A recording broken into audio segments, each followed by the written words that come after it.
Well, hello YouTube. Welcome back to my channel.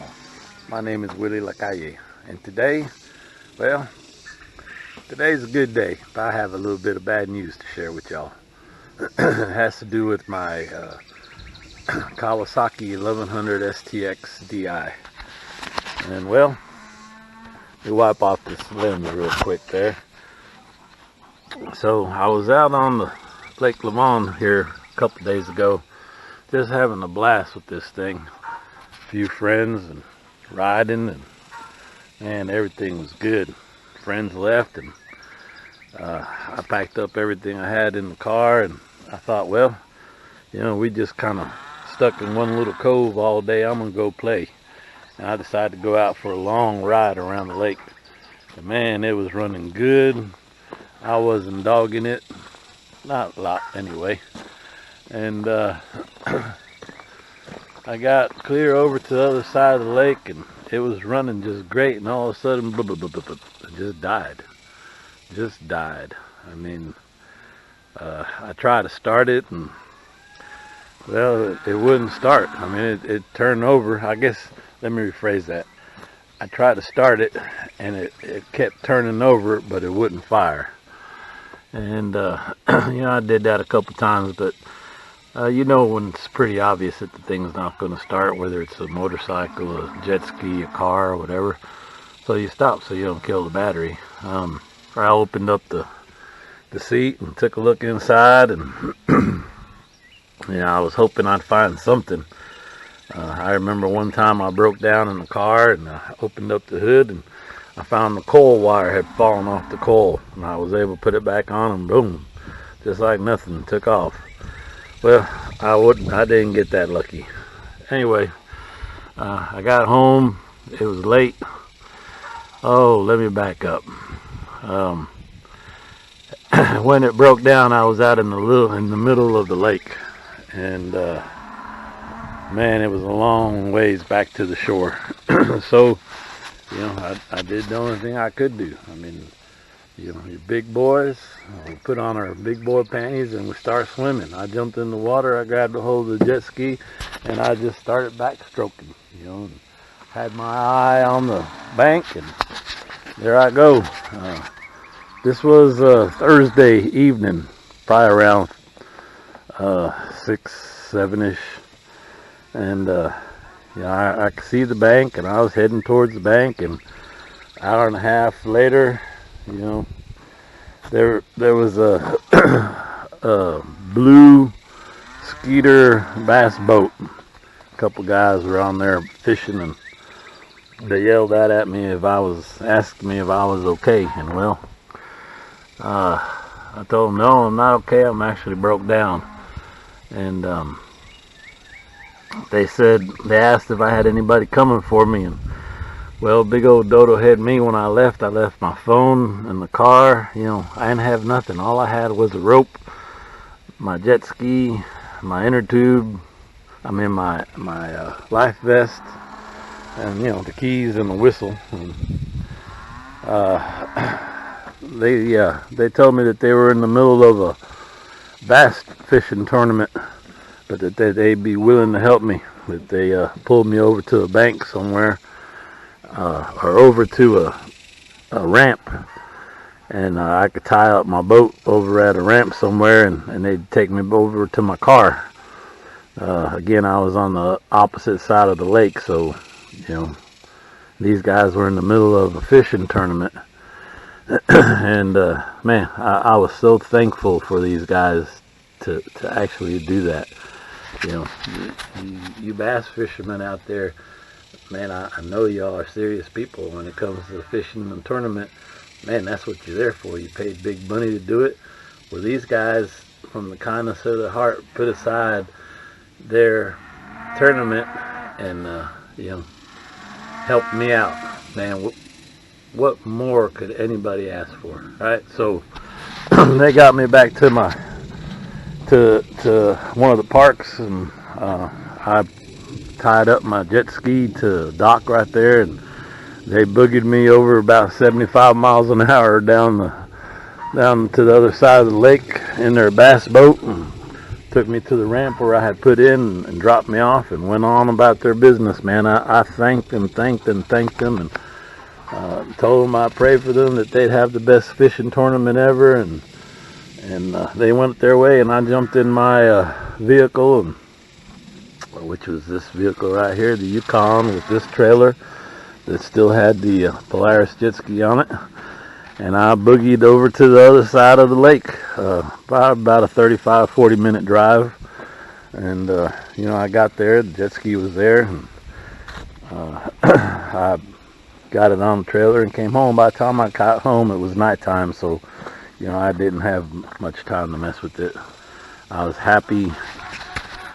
Man, when I say happy, I mean elated to be home, to be safe, to not be still out there in the water back paddling, to be on dry land, to have my jet ski on the trailer, to have been thankful and lucky enough for some fishermen to stop by and pick me up and help me out. You know, bless those guys. That's what more can anybody possibly ask for? Anyway, when I bought this thing, I bought the manual, and you know, that night I looked through the manual and got some ideas, and I looked on YouTube, and I've probably watched every single video out there on YouTube on the Kawasaki 1100 STX DI model. So basically, you know, I've gone through everything in the manual, and I'll go through that with y'all real quick. Up in here is the MME, or the brain of the whole thing. This connector right here is where the stator wires plug into it. So I've worked on all sorts of things in my life. Jet skis. This is the first Kawasaki I've ever owned, and the first one I've ever worked on. But the principles are all the same. You know, you have to have compression, you have to have fuel pressure, you have to have you know, your three basics: fuel, compression, and well, what's the other one? Spark, right? Spark. So that's where I started, was with spark. I pulled the well, actually I started with compression, because that was my biggest fear. I blew a hole in one of these pistons like I did in one of those Polarises, my 750. So I pulled the plugs out, and I didn't care to have a number at the time, which I will before this is all over with. You know, I stuck my finger in each one of the holes and verified that there was enough compression there to pop my finger off of there. So that told me, you know, compression, which is my worst nightmare, was good. So, you know, then I took the plugs and I put it onto the cable, and I tried each plug to see if we have fire, and in each three positions, right, each one of these cords or plug wires. and you know, what I found was one, which was the center jug, or the center wire, had a little bit of fire to it. The other two had no spark to them. So, you know, I went through all the different plugs and make sure it wasn't the plugs that was fouled out. I had 3 extra plugs in the glove, in the little storage area right there underneath the steering wheel, and I tried them. You know, it's basically the same thing. So what it comes down to is I have no spark. I have no fire. I have very little fire, and it's intermittent between the different wires. You know, one may have it this time, the next time it does, but it's just a little spark. It's not a big old fat spark like I like to see, or like I'm used to seeing. And you know, so I went through everything that it says to do. I checked the crank position sensor. I think the book says should be somewhere around 430 ohms plus or minus 30. I think it was like 445. So, you know, it was perfect. I pulled out the stator wires. I checked them all. My meter, being a digital meter, showed all of them to be 1 ohm. I think the book says 0.5 on 3 of them, and then I think 0.8 on the other 3. You know, I see that as good. I checked the voltage on them, and I think I had 9 volts on 9 volts AC on 2 of the sets, and 6 volts on the other sets. So, you know, and that basically tells me my stator's good. I came back here and I unplugged all the coil packs one at a time, and I made sure that, you know, we had ground to them. I checked the resistance on each one. I think it's like the spec says 288 plus or minus 7 or 8 or something like that. And I had basically 300. I had basically the same on each one. 305, 306, 311 right in there. And then on the secondary, on the primary, which is the smaller one, right? You have your secondary here and your primary here. They were all reading 1 ohm. So, you know, that kind of tells me that they're all good. Next thing I did was I came over here and I pulled the fuel line off of the, I guess that's a filter. It looks like a filter. You know, I see the fuel line coming into it. And anyway, I pulled off there, put a ketchup bottle on there to catch it. I cranked it over, and man, it had plenty of fuel coming out of it. I understand that on these models, it's not really so much the pressure that matters. It's more that you have a constant fuel supply. And I'm telling you, we have constant fuel supply. So, you know, that tells me my fuel pump's good. Keep in mind, we had no fire, right? So I know that that's a problem, but I'm just checking everything else, because that's what you do. You check the 3 basic things. Somewhere on one of the forums, I read that disconnect the plug to one of these injectors, and if it starts, you know, it might be a significant telltale of the computer problem. Anyway, so I tried that. I disconnected the PTO first. I disconnected the center. I disconnected the stator one at a time and tried cranking it over. Still same thing, didn't do anything. So, you know, I've basically done everything that the book says to do, and I've gotten nowhere. Everything at this point tells me that it's the computer that's bad. You know, I still need to try a few more things, although I'm pretty convinced that that's it. And here's a little example of what it does. You know, every now and then it might act like it's got a little fire to it, but and that's it. That's all she writes right there. So that's the bit of bad news I got. You know, the sad thing is, it is just my second time out with this thing. The really good news is that, you know, my compression apparently is good. I'll get some numbers. I do have compression gauge. You're not going to get a start without any spark or fire. So, you know, whatever the compression reads right now doesn't really matter. Although, like I said, if one of those, you know, I've come home from the lake with my jet ski has died, and, you know, the first thing I did, like I did here, was check the compression with my thumb, and I had a dead cylinder, no compression at all. And man, that's a sick feeling, because you know, right? You know that you got a hole in your piston, or you burned a hole in your piston, or you know, destroyed your piston and cylinder and everything else in there. Although the first time I had that happen to me on a Polaris, I heard the explosion. So, you know, when I got to looking, there was pieces of the motor missing, broken off, and you know, those are worst case scenarios. So at this point, I'm not really sure what's wrong with it. I keep on, checking it out, but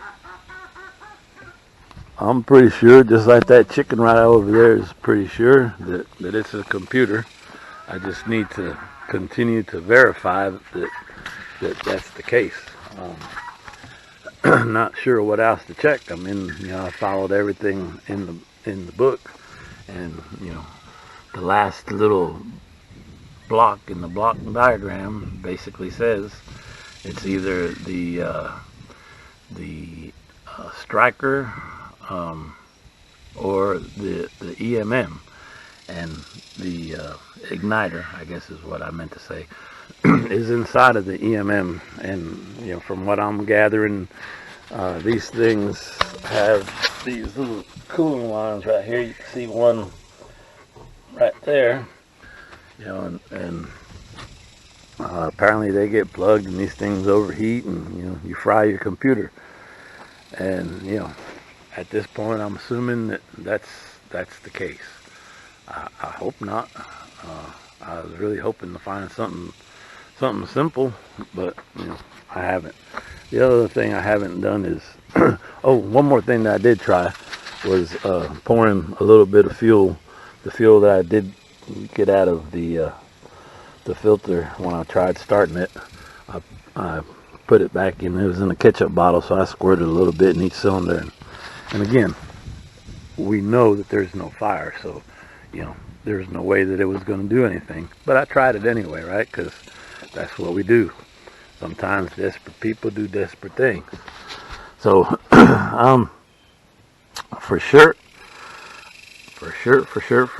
what I can say at this point is that I have insufficient spark, and it's intermittent between the cylinders.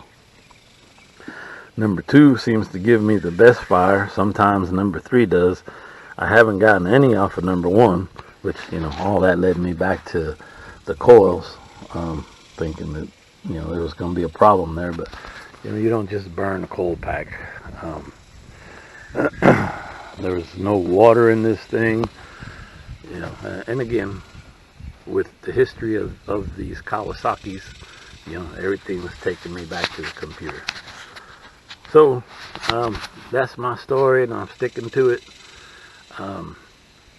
I sure wish I had better news to give y'all on this thing. I will get it going, because this thing is a blast. How, when, I'm not sure of that yet. In the meantime, I'll be playing with my SL900. This thing's a blast to play with. She starts up real good. In fact, let's give her a little fire, just for fun's sake, because sometimes we need to hear the rumble. Oh, by the way, I put new grips on this thing that day. Boy, they went on real nice. Then I had purchased a set of new grips for this Kawasaki, because even though these look good, they kept leaving black sticky stuff on me. And I went, I cut the other side off right through here, and it's hard getting it off. And when I finally got it off, this is what I find. There's this piece right here that seems to be solid to the handlebar, and the type of grips that I purchased, there's no way it's gonna go over that. So that was another surprise, which wasn't a big one, but man, that's the kind of day we had that day. So here we go. Let's fire up this 900 just for fun's sake. Oh yeah.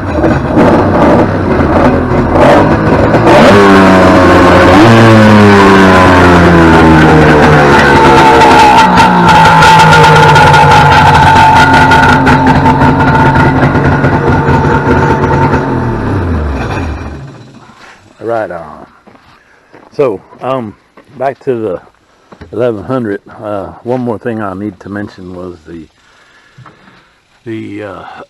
display always gave me a warning and a fuel alarm, and that's because I guess my fuel gauge wasn't working. And, you know, that should have been my first sign to know not to run this thing until I fixed that or modified it to, you know, get by. Because it may have been giving me a warning of something else, you know, overheating or who knows. But with that fuel warning on there, it wasn't giving me anything else but speed. So, you know, maybe this is a little lessons learned for the rest of y'all from my big mistake.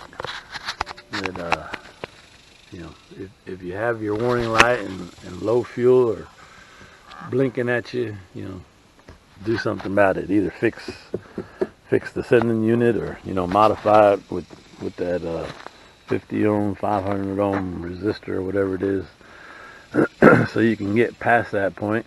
So some of y'all may be asking, you know, does it have fuel? You sure you didn't run out of fuel? Well, yeah, I'm positive of that. I filled it up before I got out on the water, and other than the long trip that I took to the other side of the lake, you know, I barely. We just putted around the cove, and you know, there's no way that I used up all that fuel. I think this is like a 14-gallon tank, and you know, just to verify it, I pulled the gas fuel cover off and shook it, and I can hear gas in there. And again, when I pulled the gas line off and cranked it, had fuel coming out. So yeah, for the sake of this thing not getting too much longer, I'm gonna go ahead and stop here. But that's where she rolls, and that's where, you know, Willie Lacalle ends his fun with the 1100 STX DI for today. I'll keep y'all updated. I'll let y'all know what I end up doing. I'm thinking the next thing I'm going to do, obviously, is going to be to pull out that computer and either send it off to get checked out, or you know, open it. And I think from the videos that I've seen, there's really not much that one can do inside there. I think it's you open it up and it's all caked in epoxy or, you know, silicone or whatever it is, waterproof goop. So you know, electronics, that's what I went to school for, and that's my specialty. So if there is something that I could get into in there, I would. But either way, I will open it up, and maybe we'll make a little video of that, and, you know, see what that's all about. And yeah, that's the way the ball crumbles sometimes, y'all. Bummed, yeah, I'm bummed, but you know, again, I'm so thankful for those fishermen that in the middle of their pleasure, they stopped and helped me and got me to safety. Man, instead of just leaving me out there, they saw me swimming, you know, and I wasn't going to bother them. I knew if it was in their heart, they would come and you know, help without me asking, and sure enough, they did. And then, you know, the second part, like I mentioned, compression good. So, you know, basically my engine is still a monster, a beast, ready to roll. Just, you know, just needs a new computer. So, yeah, that's not so bad. Could be a whole lot worse. A little expensive, a little pricey, yeah, but you know, maybe that's the price of what I have to pay to learn not to do something stupid. And you know,